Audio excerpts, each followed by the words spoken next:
pueda volver a emitir colones. Es que de hecho ya no circulan colones. No, pero porque la ley lo establece así. Entonces es mejor que ya la ley desaparezca la palabra bimonetarismo, gracias. Yo creo que si se es coherente con el espíritu de la ley, eso habría que hacer. Por ejemplo, cuando se dolarizó en Ecuador, se estableció un periodo de caducidad. A partir de tal fecha, los sucres pierden valor. Aquí no existe eso. Entonces aquí el colón puede seguir perennemente circulando. Entonces es una incoherencia, me parece, de la ley. Doctor, y para un paciente dolarizado como es El Salvador, quiero hacer la analogía porque hablaba con un economista hoy en la mañana, para un paciente dolarizado la medicina es que lo sangren con la reforma fiscal, no hay otra salida, ¿verdad? Bueno, partamos de un supuesto, y es que al dolarizarse El Salvador, tendría que haber habido una mejora sustancial de la situación fiscal, cosa que no se hizo. Entonces, heredamos una economía dolarizada y además un brazo fiscal totalmente maniatado. Entonces, la idea de la reforma fiscal, de la cual esta reforma modesta sería una primera fase, es justamente fortalecer ese brazo fiscal para que el gobierno tenga política macroeconómica que no tendría, si está dolarizado por un lado y por otro lado no está con un déficit fiscal de 5% del PIB. Esto pese a que la economía está débil y que todos los analistas dicen que esto sería debilitarla aún más. Bueno, te voy a poner una analogía. Ahora en España y en México se acaban de introducir reformas fiscales muy ambiciosas. Y tanto en el caso de Rodríguez Zapatero, en España, como en el caso de Felipe Calderón, la reacción del sector privado ha sido exactamente la misma.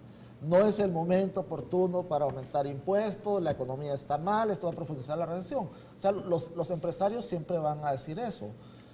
Yo les pregunto a ustedes, ¿alguna vez en los últimos 50 años han sabido usted de algún empresario que haya dicho alguna vez, señores, este es el momento oportuno para subir impuestos? Pero yo le pregunto, pero nunca había doctor, estado la economía tan mal, porque ahora es el peor año. Desde hace 10 años nunca habíamos tenido un PIB negativo. Durante la administración del presidente Flores no hubo un PIB negativo, el presidente Saca tampoco un PIB negativo y probablemente este año, ustedes lo han dicho, FUSADES lo han dicho, vamos a cerrar con un -3 o un -2.5. Sí.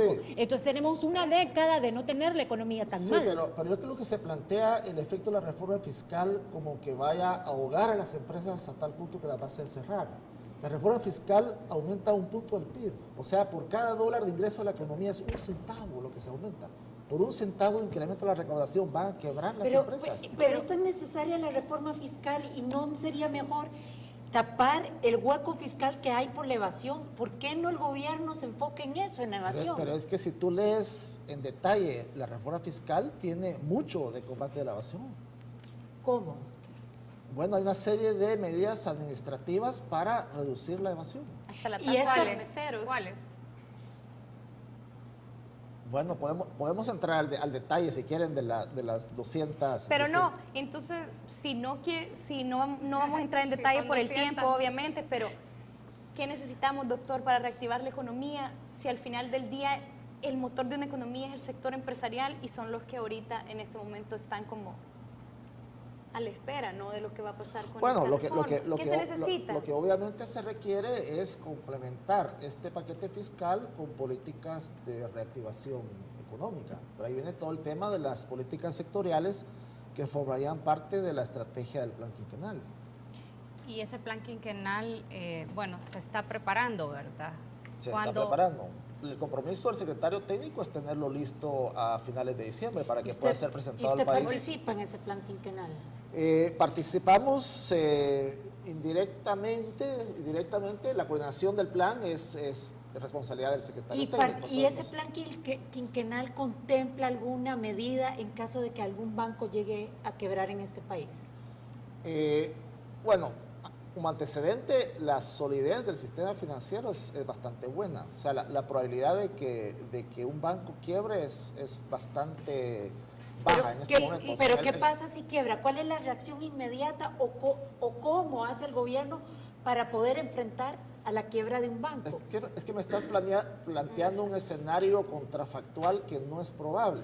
En el Banco Central hacemos test de estrés financiero periódicamente y nos encontramos con que los bancos grandes, ninguno quebraría antes de que su cartera se deteriore en un 25%, digamos que el 25% de su cartera esté en situación de morosidad, y eso es simplemente muy improbable. Pero igual el país puede caer en algún Y tipo. bancos más pequeños podrían entrar en dificultades, pero aún en un escenario de quiebra de esos bancos más pequeños, el sistema de garantía de depósitos podría hacerle frente a esa situación. Entonces, un escenario de quiebra Pero si no es un catastrófica muy escenario improbable. de quiebra catastrófica, algún tipo de escenario que de alguna forma impacte la vulnerabilidad de nuestro sistema económico. Sabemos que ustedes están, nuestro país está calificando para un stand-by precautorio. ¿De qué se trata eso? ¿Por qué lo hemos solicitado y si calificamos? Bueno, la idea del stand-by es simplemente ofrecer un seguro que le da Por situaciones como las que confianza mencionaba Ana, a de los algún- inversionistas en una situación de una corrida bancaria que ponga en Exactamente, riesgo la lo que tú liquidez decías. sistémica. Pero es simplemente un seguro. Y es un seguro que El Salvador nunca ha usado en los stand-bys anteriores y que suponemos que tampoco se usaría en este caso. Doctor, esta mañana FUSAID daba un informe de coyuntura y se decía que la recuperación de El Salvador era el último de la fila, ¿me entiende? Como el nombre del grupo, ¿no? Entonces, ¿qué pasa? ¿Es porque nuestra economía está dolarizada que necesitamos que las otras economías vengan y nos jalen para que nosotros logremos al final una recuperación? ¿Qué es lo que pasa? El Salvador tiene deficiencias estructurales de productividad Sí. de larga data. Si revisamos, por ejemplo, nosotros los últimos 15 años, encontramos que El Salvador sistemáticamente ha crecido por debajo del promedio mundial, por debajo del promedio de países en desarrollo, por debajo de los promedios latinoamericanos y por debajo de los promedios centroamericanos, antes de estar dolarizado. O sea, hay un problema estructural. Yo quiero antes de cerrar el tema de la dolarización, para que no se me vaya la pregunta, si no vamos a utilizar el colón, ¿qué va a pasar con los colones que sabemos que están, que los tiene guardados el banco? Entiendo que son como 6,000 millones Pero eso se destruye. de